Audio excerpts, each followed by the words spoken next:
All right, for today's reviews, we're bumping up to the fairways. So this is the AGL Locust. This is the second mold of theirs that I've thrown, and one of the other discs outside of the Ponderosa. I guess they're the only two that actually have a little bit of wear on them. So the Locust starts out, especially for slower arms, no offense, a pretty overstable fairway driver.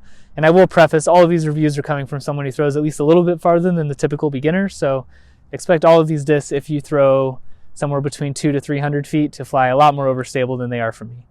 I assume you're probably all aware of that already, but the Locust starts out pretty overstable, and then for me it's very quickly turned into just an immediate hyzer-flip disc. If I get the right angle on it, it'll go dead straight.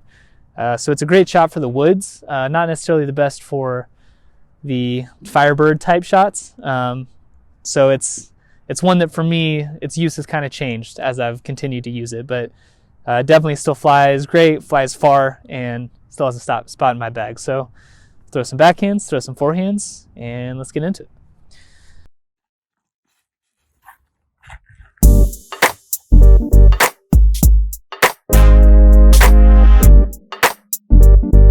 All right, first shot with the Locust here. This is one that I am a bit more familiar with, a better idea of how this one flies. It's still overstable enough, I think, that in this headwind I can hit it flat and it'll probably turn a bit, but it'll fade back at the end. So that's probably the flight most everyone's looking for anyways. So we're just gonna hit it hard, give it a little bit of height, and let it fly.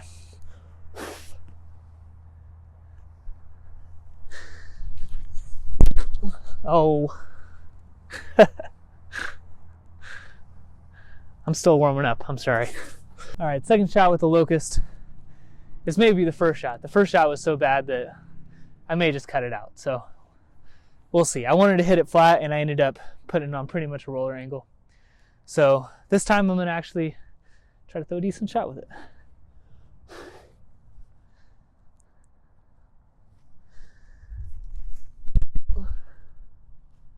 Yeah, that was good.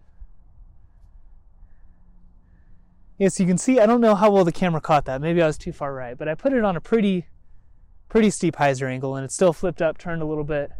It does kind of like the Magnolia have that reliable fade at the end, but definitely as the Locust beats in, for people who can throw probably 350 feet plus, it'll turn for you. I'm gonna forehand the Locust. This has been a really nice forehand disc for me. I definitely have been getting a lot more turn out of it, but it does still at least give me that fade at the end that at least helps you trust it, especially when you're throwing it on those big wide open holes and you just need to poke one out there. So I'll give it a shot here.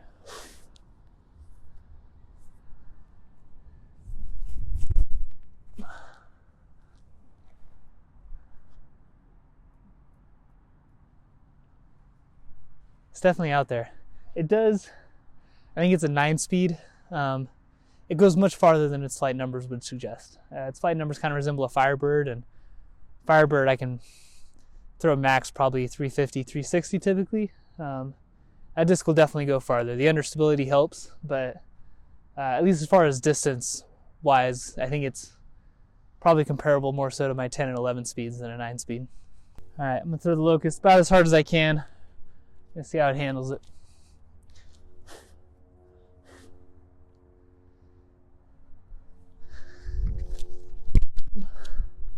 Too much hyzer. It's a nice little ride, little pushing fade. That's so far. That's not too bad. All right, final thoughts on the Locust. This is definitely one of the discs I was more familiar with coming into it.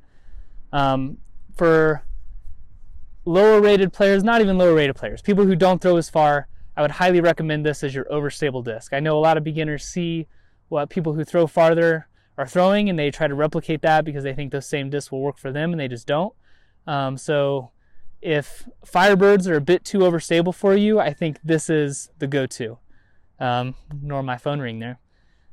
Especially as it beats in, it just becomes really flippy. And then for the people who have those higher arm speeds, this is a go-to hyzer-flip disc.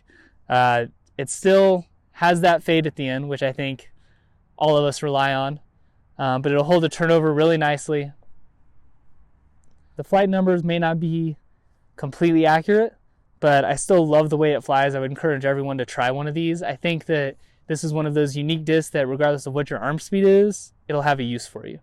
So I would give it a try to work it into your bag. If you want to do so at agldisc.com, you can use my code 152518, save 10%, help support me. Thanks for watching.